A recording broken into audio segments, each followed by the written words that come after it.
ఆ భారం? నేనే ఏదో నాటకాలు ఆడుతున్నానంటారు కదా, ఇప్పుడు తమరు చేసిందేమిటో? ఓరి భగవంతుడా, పట్టుకుపోరా నన్ను, నాకు పోయే కాలం వచ్చేసింది, పిట్ట ఎగిరిపోయింది. నేనేమన్నా వెర్రి వెంగళప్పననుకున్నారా? ఆ మాత్రం అర్థం చేసుకోలేనా? అప్పుడే నీకు అర్థమైనట్లుగా కబుర్లు చెప్పకు. భద్రయ్య, రే భద్రయ్య, ఈ మిఠాయిలు తీసుకెళ్ళు. మిఠాయిలు తీసుకెళ్ళమంటుంటే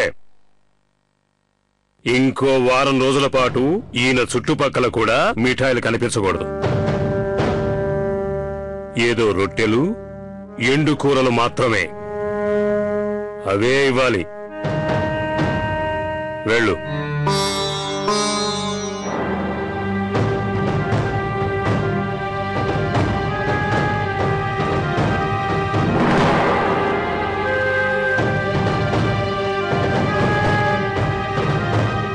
ఆ కుర్రదాని మాటలు తీయగా ఉంటాయి కదూ, మరి అలాంటప్పుడు మీకు మిఠాయిలు దేనికి?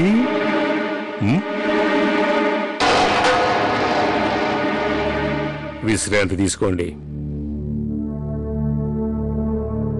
అరే, నువ్వు నన్ను విశ్రాంతి తీసుకొని ఇచ్చినప్పుడు కదా.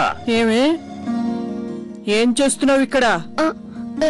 ఏం చేయడం లేదమ్మా, నువ్వేగా ఎప్పుడు అంటుంటావు కట్టుబట్టు చూసుకోమని, అందుకే జడ వేసుకుంటున్నా.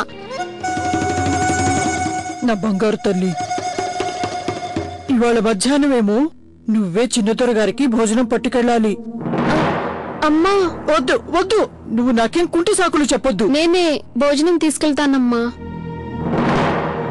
ఇంతకు ముందేమో చాలా గొడవ చేసేదానివి, మరిప్పుడు?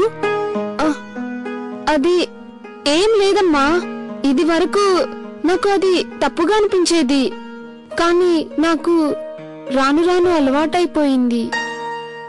అసలు విషయం ఏమిటంటే, నాకు చిన్నదొర గారు ఇప్పుడు చాలా మంచివారులాగా కనిపిస్తున్నారమ్మా. కొంచెం జ్వరం వచ్చిందంతే. నాకు మా అబ్బాయి సంగతి తెలుసు. ఇది వరకు కూడా తనకు జ్వరం వచ్చేది. ఇది జ్వరంలా లేదే, మరేంటిది?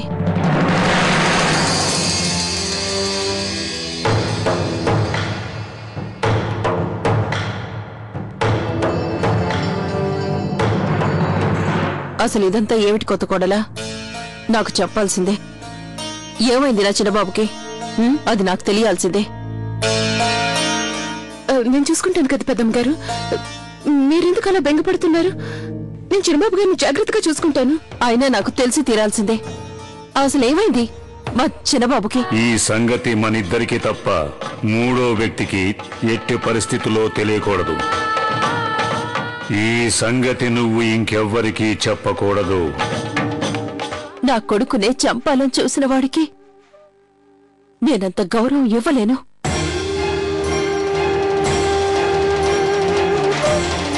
నీకు తెలిసిపోయిందా?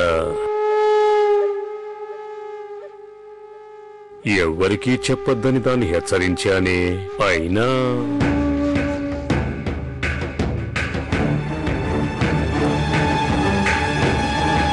నువ్వు తండ్రివా కిరాతకుడువా? అందర్నీ చంపేసి